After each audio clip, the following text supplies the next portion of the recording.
Hannah, this is a question for you. Okay. I've seen your documentation on Instructables, and I've seen you giving workshops in Fab Lab in Berlin.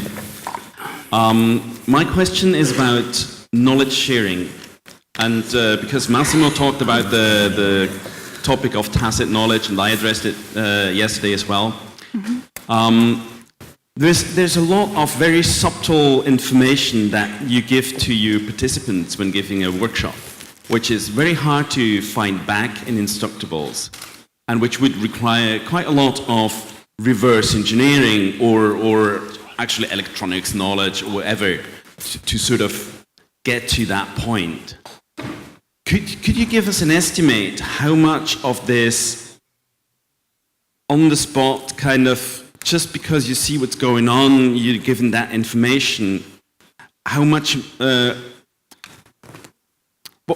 the relation is between kind of what you're able to, in your best intentions, share through Instructables, mm-hmm. and what's then left over to really dealt with in a workshop?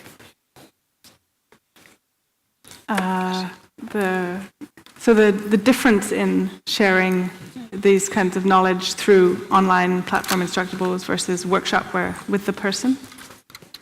Well, the thing with Instructables is I post and I do my best, but I don't get any feedback. Well, actually, no. So yeah, I get a lot of questions on Instructables, which is very nice, and I have time, and I answer them all. And then in the workshop, well, I think one thing that's nice about the workshops is that because it's combining textiles and electronics, a lot of the participants who come are coming with either one or the other, a bit of knowledge already. So it's really nice to work with someone where you can build on something they already know. So somebody who's at least knows how to sew and or even more like textile design background, and they're learning electronics. So then you can try to find a bit of a common way to talk about the proper things you're trying to explain. And you can talk differently to someone who is coming from electrical engineering, doesn't know anything about sewing needle or how to thread a sewing needle. So maybe that's something that's missing on Instructables, is that I'm writing much more to a general audience or online. I'm not able to tailor my descriptions to the person who's reading it. And I mean, that would be possible. That wouldn't even be that hard to do. You could have a custom interface for writing. Yeah. Any other questions?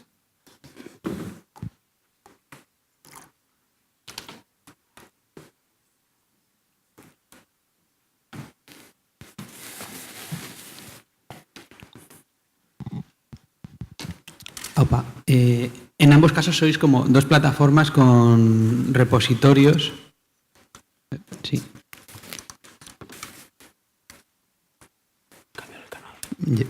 I missed the first part of the question. Sí, empiezo.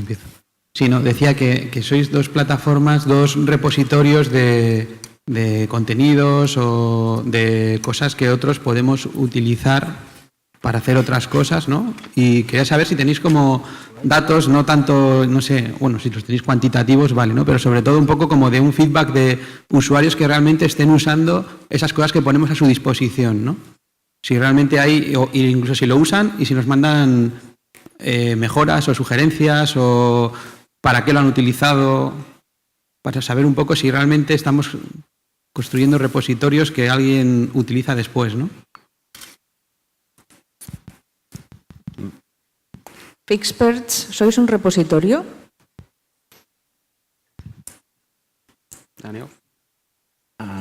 It's so nascent that the answer to both these things... Oops, I'm hearing myself in Spanish.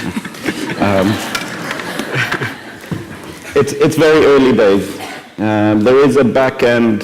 We use Pinterest right now for all the kind of collecting all the objects and the people and their feedback, and we use Facebook a bit for responses, and we use Tumblr for people writing a bit deeper posts about the process, and I hope these guys will talk about how they ran it.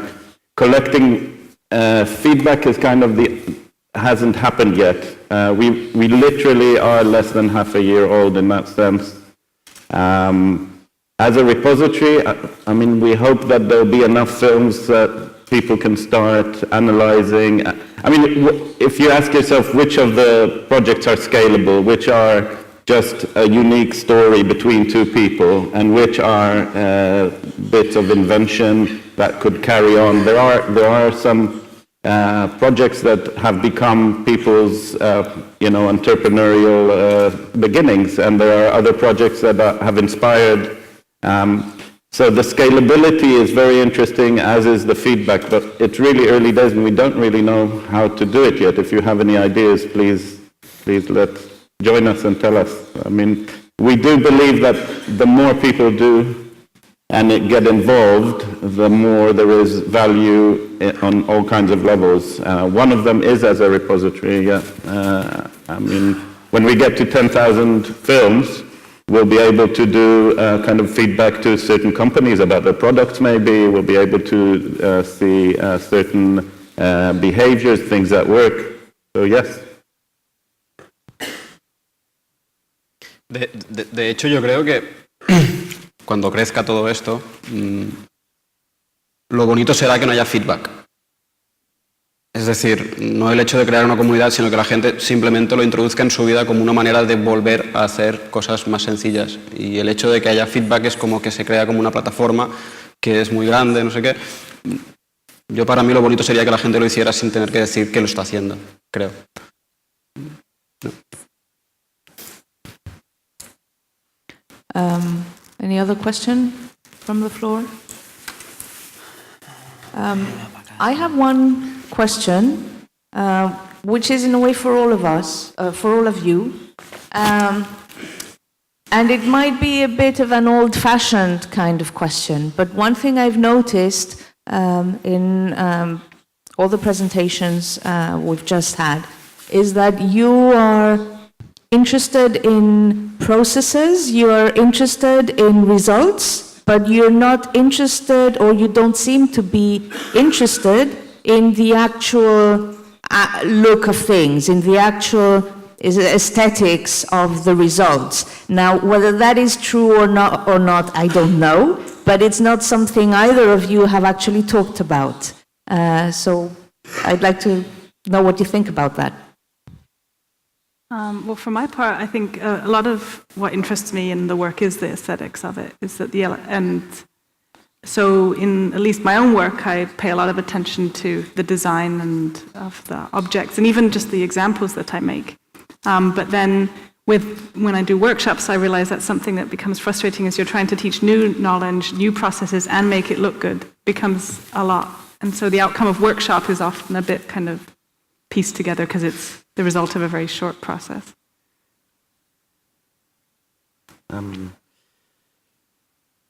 Things look like they are, that's means, I think, very modernist approach. It's truth to materials, it's, there's two ways to look at this. I think being accessible is also, it's an aesthetic decision as much as it is, we've had enough, I come from industrial design background, we've had years of things being covered up with all kinds of bubbles, then they became transparent. But I think what we've seen and we've learned, and I think open design and open design software and this kind of, we've seen graphic communication design leading in some places in this into product, and having the inside out, you can think about Pompidou, or you can think about the Aeron chair. They were touted as the ugliest things when they came out. They became iconic, so I think that question is slightly leading to a proposition. No? You are proposing a new aesthetics of open design? I'm just asking. I'm just asking why the, I think, kind of glaring omission of any mention or apparent interest in the way things. We didn't talk about sustainability as well. It's there, though. Yes, I tend to agree, but it hasn't been a traditional discourse within design or within certain aspects of design for many years. Even modernism, as we know, often faked its non-interest in aesthetic results. So I just thought it was something worth discussing. I'm not trying to lead anywhere. But I think there is a really interesting element of who the aesthetics come from. And there's in experimentation, there is a freedom not only of the idea of what you're experimenting, but in the way that you do it. And I think with the films that more you've about the use, produced are so different from the films from Warsaw and so different from the Chinese film. And it's very much about the aesthetics as much and carrying the message through.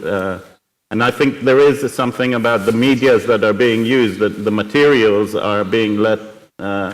And I think it's a very aesthetically sensitive work that we saw. It's Absolutely, it is, yes. Sí, no, yo creo que en el proyecto de Fixus, por ejemplo, sí que a mí la belleza la veo más en la pieza final, que es lo que comentaba él, en cómo se reduce, se resume en 3 minutos de vídeo el problema, la investigación. Ahí está la dialéctica, ¿no? En el diseño. Después el objeto en sí viene derivado de un uso, viene derivado de una cosa muy simple y además creo que es una cosa que forzábamos, no hacer nada con rapid prototyping, por ejemplo, porque es ponerte en ordenador, sino coger cosas que tenés alrededor y que funcionen. Y yo creo que al final es focalizar en el uso y en la solución del que FixPar. funcionen y que más o menos la gente que no tiene un background en temas de diseño pueda hacerlo por su cuenta. Que no tenga que tener un taller en casa o tenga que tener una universidad o un Fab Lab donde ir a hacer muchos problemas se pueden solucionar con aplicaciones de móvil y cosas de estas, pero la gente no sabe hacerlo. La gente lo único que tiene es poder arreglar lo que ya existe y creo que es lo bonito de Fixpar. Fixpar. El día a día también. Sí. Que también es el primer, eso que decía, lo comentaba él, no es el primer stage, ¿no? Después, si un proyecto de estos ya llega a mercado masivo, que quizá algunos de ellos sí que podrían llegar, ya se vería a nivel estético, porque ya tienes un target específico, tienes una serie de un estudio de mercado previo, igual, no sé. Pero en este caso yo creo que es más de uso y es mucho más de estética del lenguaje.